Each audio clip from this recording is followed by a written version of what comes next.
ಚಂದ್ರಶೇಖರ್ ಅವರಿಗೆ ಕೇಳೋಣ ಅಂತಿದ್ದೆ. ನೀವು ಅಂದರೆ ಆಸ್ ಅ ಸರ್ಕಾರ ತೆಗೆದುಕೊಳ್ತಿರುವ ನಿರ್ಧಾರ ಕರೆಕ್ಟ್ ಇರ್ಬೋದು ಚಂದ್ರಶೇಖರ್ ಜಿ, ಬಟ್ ಇವಾಗ ನಾನು ಕಾರ್ಯಕ್ರಮದ ಪ್ರಾರಂಭದಲ್ಲೇ ಹೇಳ್ದಂಗೆ ಇಟ್ಸ್ ಬ್ಯಾಟಲ್ ಆಫ್ ನರೇಟಿವ್ಸ್. ಯಾರು ಎಫೆಕ್ಟಿವ್ ಆಗಿ ಕಮ್ಯುನಿಕೇಟ್ ಮಾಡ್ತಾರೆ ಅವರ ವಾದಕ್ಕೆ ಮನ್ನಣೆ ಸಿಗುತ್ತೆ, ಜನರಲ್ಲಿ ವಿಶ್ವಾಸ ಮೂಡುತ್ತೆ. ಟ್ರಂಪ್ ಕಡೆಯಿಂದ ಟ್ವೀಟ್ ಮೇಲೆ ಟ್ವೀಟ್ ಬರುತ್ತೆ, ನಾನು ಯುದ್ಧ ನಿಲ್ಲಿಸಿದೆ, ಪಾಕಿಸ್ತಾನ ಭಾರತದ ಮಧ್ಯ ಬಂದೆ, ಭಾರತ ಸರ್ಕಾರ ಮಾತನಾಡೋದೇ ಇಲ್ಲ. ಈ ಯುದ್ಧದ ಪರಿಸ್ಥಿತಿಯಲ್ಲೂ ಕೂಡ ರಷ್ಯಾದಿಂದ ಆಯಿಲ್ ಪರ್ಚೇಸ್ ಮಾಡಲಿಕ್ಕೆ ನಾವು ಅವಕಾಶ ಕೊಟ್ಟಿದ್ದೀವಿ, ವಿ ಹ್ಯಾವ್ ಗಿವನ್ ಆಪರ್ಚುನಿಟಿ ಅನ್ನೋ ರೀತಿಯಲ್ಲಿ ಟ್ವೀಟ್ ಅಮೆರಿಕದ ಕಡೆಯಿಂದ ಬರುತ್ತೆ. ಮೋದಿ ಅವರು ಮಾತನಾಡೋದಿಲ್ಲ. ಈ ಮೌನ ಅಂದರೆ ಕಮ್ಯುನಿಕೇಷನ್ನಲ್ಲಿ ಆಗ್ತಾ ಇರುವ ಲೋಪಗಳು ಜನರಲ್ಲಿ ಕನ್ಫ್ಯೂಷನ್ ಕ್ರಿಯೇಟ್ ಮಾಡ್ತಿದೆ ಅನ್ನೋದು ಕೂಡ ತಿಳ್ಕೊಳ್ಳೇಬೇಕಾಗುತ್ತೆ. ಇವ್ರು ಹೇಳಿದ್ರು ಇವತ್ತಿನ ಇರಾನ್ ಡಿಪ್ಲೊಮೆಸಿ ಇವತ್ತಿಂದಲ್ಲ ಮನಮೋಹನ್ ಸಿಂಗ್ ಕಾಲದ್ದು ಅಂತೇಳಿ. ಮನಮೋಹನ್ ಸಿಂಗ್ ಕಾಲದಲ್ಲಿ ಇರಾನ್ ನಮಗೆ ಮಿತ್ರನೇ ಆಗಿರಲಿಲ್ಲ.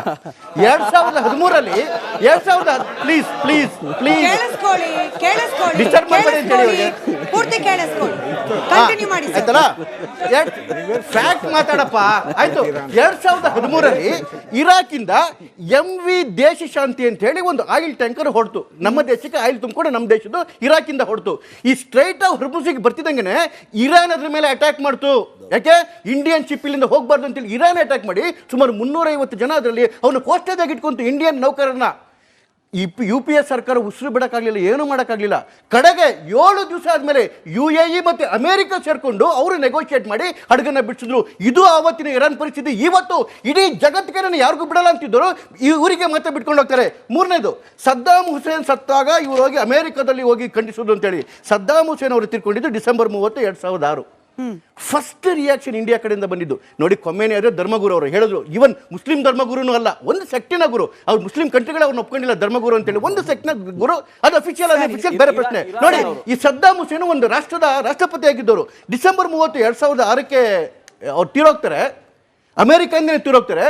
ಉಸಿರು ಬಿಟ್ಟಿರಲಿಲ್ಲ. 4 ಜನವರಿ 2007 ಎಕ್ಸ್ಟರ್ನಲ್ ಮಿನಿಸ್ಟ್ರಿಯಿಂದ ಒಂದೇ ಒಂದು ಮೆಸೇಜ್ ಬರುತ್ತೆ, ಏನಂತ? We are disappointed that the execution has been carried out. Saddam Hussein ಕನ್ಸಿದ್ದು ಅಮೆರಿಕ ಮಾಡಬಾರ್ದು ಅಂತ ಕನ್ಸಲಿಲ್ಲ. ಸದ್ದಾಮ್ ಹುಸೇನ್ ತೀರೋದಕ್ಕೆ ಒಂದು ಇದನ್ನು ಕೇಳಿಲ್ಲ. ಇರಾನ್ ವಿಚಾರದಲ್ಲಿ ಆಗ್ಲೇ ಹೇಳ್ದಂಗೆ ಒಂದು ಅವರು ಯಾವುದೇ ಎಲೆಕ್ಟೆಡ್ ರೆಪ್ರೆಸೆಂಟೇಟಿವ್ ಅಥವಾ ಕಾನ್ಸ್ಟಿಟ್ಯೂಷನಲ್ ಪೋಸ್ಟ್ ಅನ್ನು ಹೋಲ್ಡ್ ಮಾಡಿರಲಿಲ್ಲ. ಇದೇ 2022 ಇರಾನಿನ ಅಧ್ಯಕ್ಷರು ಅಫಿಷಿಯಲ್ ಆಗಿ ಅಧ್ಯಕ್ಷರು ಹೆಲಿಕಾಪ್ಟರ್ ಕ್ರಾಶಲ್ಲಿ ಹೋದಾಗ ನಾವು ನಮ್ಮ ಡೆಲಿಗೇಷನ್ ಕಳಿಸಿದ್ವಿ. ಯಾರು? ಆಗಿನ ಉಪರಾಷ್ಟ್ರಪತಿ ಜಗದೀಪ್ ಧನ್ಕರ್ ಅವ್ರದ್ದು ಡೆಲಿಗೇಷನ್ ಕಳಿಸಿದ್ವಿ ಅಲ್ಲಿ. ಅದಕ್ಕೆ ಮುಂಚೆ ಸೈನ್ಯಾಧ್ಯಕ್ಷ ತೀರೋದು 2021 ಅಫಿಷಿಯಲ್ ಕಂಡೋಲೆನ್ಸ್ ಹಾಕಿದ್ವಿ. ಯಾಕೆಂತ ಹೇಳಿದ್ರೆ ತೀರೋದರು ಅಫಿಷಿಯಲ್ಸ್ ಆಫ್ ಇರಾನ್ ಅಥವಾ ಕಾನ್ಸ್ಟಿಟ್ಯೂಷನ್ ಪೋಸ್ಟ್. ಕೊಮ್ಮೇನಿ ವಿಚಾರದಲ್ಲಿ ಧರ್ಮಗುರು ಒಂದು ಸೆಕ್ಟಿನ ಗುರು, ತಗೋಬೇಕಾ ತಗೋಬೇಡವಾ? ಅಮೆರಿಕ ವಿಚಾರದಲ್ಲಿ ಮೌನ ಯಾಕೆ ಸರ್? ನನ್ನ ಮೂಲಭೂತ ಪ್ರಶ್ನೆ ಇದ್ದಿದ್ದೇನೆ, ಭಾರತದ ಮೌನ, ಟ್ರಂಪ್ ಹಾಗೆ ಅಮೆರಿಕದಿಂದ ಬರ್ತಾ ಇರುವ ಹೇಳಿಕೆಗಳಿಗೆ ಭಾರತ ಸರ್ಕಾರದ ಮೌನದ ಬಗ್ಗೆ ನೀವು ಉತ್ತರ ಕೊಡ್ತಾ ಇಲ್ಲ. Very beautiful question madam. ಭಾರತೀಯರು ನಾವು, ನಮ್ಮ ದೇಶ ನಮಗೆ ಫಸ್ಟ್ ನಾವು ನಂಬ್ಕೊಂಡಿರೋದು. ನಮ್ಮ ಸೈನ್ಯ ಬಂದು ಆಚೆ ಕಡೆಗೆ ಹೇಳ್ತು, ಈ ಭಾರತ ಮತ್ತೆ ಪಾಕಿಸ್ತಾನದ ಯುದ್ಧದ ನಿಲ್ಲಿಸೋದ್ರಲ್ಲಿ ಯಾವುದೇ ಮೂರನೇ ವ್ಯಕ್ತಿಯ ಪ್ರವೇಶ ಇಲ್ಲ. ಸೈನ್ಯ ಅಫಿಷಿಯಲ್ ಆಗಿ ಹೇಳಿದ್ರು.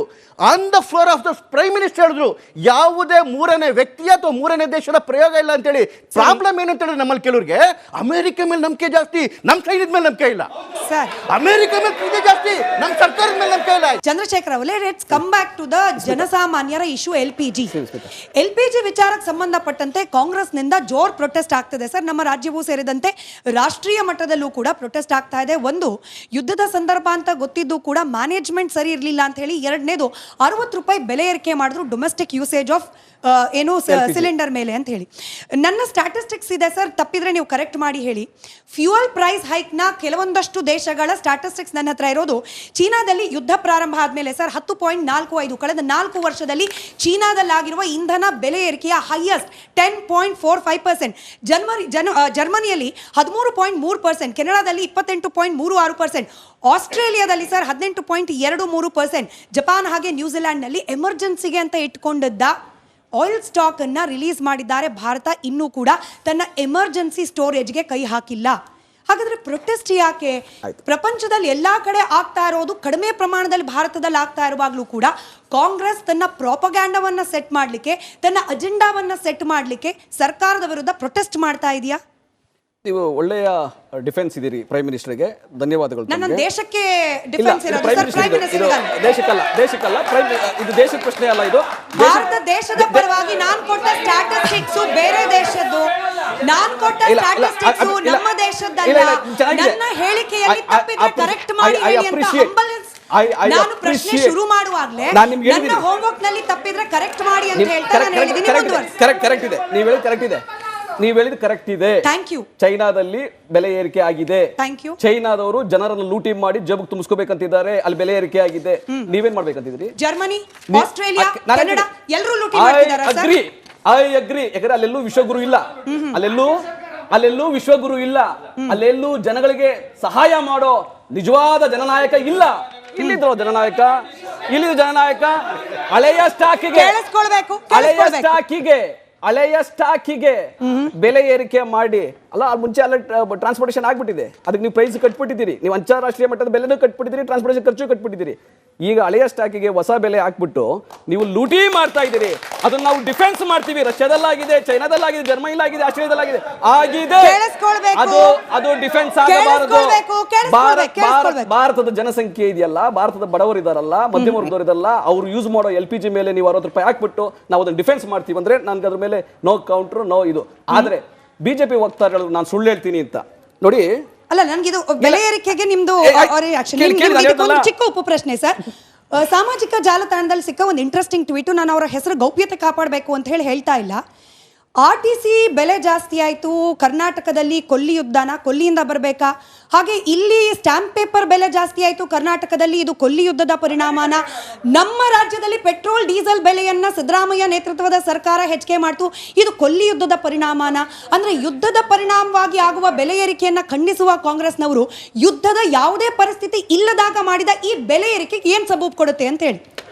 ತುಂಬಾ ಅತ್ಯಂತ ಸುಂದರವಾದ ಪ್ರಶ್ನೆ. ಅದಕ್ಕೆ ಒಂದು ಸೆಂಟೆನ್ಸು: ಕರ್ನಾಟಕಕ್ಕೆ ಭಾರತ ಸರ್ಕಾರದಿಂದ ಆರ್ಥಿಕ ಸ್ವಾತಂತ್ರ್ಯ ಬೇಕಿದೆ. ಕರ್ನಾಟಕಕ್ಕೆ ಭಾರತ ಸರ್ಕಾರದಿಂದ ಆರ್ಥಿಕ ಸ್ವಾತಂತ್ರ್ಯ ಬೇಕಿದೆ. ಕೇಳಿಸ್ಕೊಳ್ಳಿ. ಯಾವ ಭಾರತ ಸರ್ಕಾರ ಬ್ರಿಟಿಷ್ ಆಳ್ವಿಕೆಗಿಂತ ಕೆಟ್ಟದಾಗಿ ಕರ್ನಾಟಕ ರಾಜ್ಯವನ್ನ ಕನ್ನಡಿಗರ 7 ಕೋಟಿ ಕನ್ನಡಿಗರನ್ನ ಲೂಟಿ ಮಾಡ್ತಾ ಇದೆ. 7 ಕೋಟಿ ಕನ್ನಡಿಗರ ತೆರಿಗೆ ತಗೊಂಡೋಗಿ ವಾಪಸ್ ಪಾಲ್ ಕೊಡ್ತಾ ಇಲ್ಲ, ಯೋಜನೆ ಕೊಡ್ತಾ ಇಲ್ಲ. ರಾಜ್ಯದಲ್ಲಿ ಆಗುವ ಬೆಲೆ ಏರಿಕೆಗೆ ಕೇಂದ್ರ ಸರ್ಕಾರದ ಧೋರಣೆ ಕಾರಣ ಆದ್ರೆ, ಯುದ್ಧದ ಪರಿಸ್ಥಿತಿಯಲ್ಲಿ ಭಾರತ ಕೇಂದ್ರ ಸರ್ಕಾರ ಬೆಲೆಯನ್ನ ಏರಿಕೆ ಮಾಡಿದ್ರೆ ಇದು ಅಮೆರಿಕಾದ ಇನ್ಫ್ಲೂಯೆನ್ಸು ಅಥವಾ ಇನ್ಯಾವುದೋ ದೇಶದ ಇನ್ಫ್ಲೂಯೆನ್ಸು.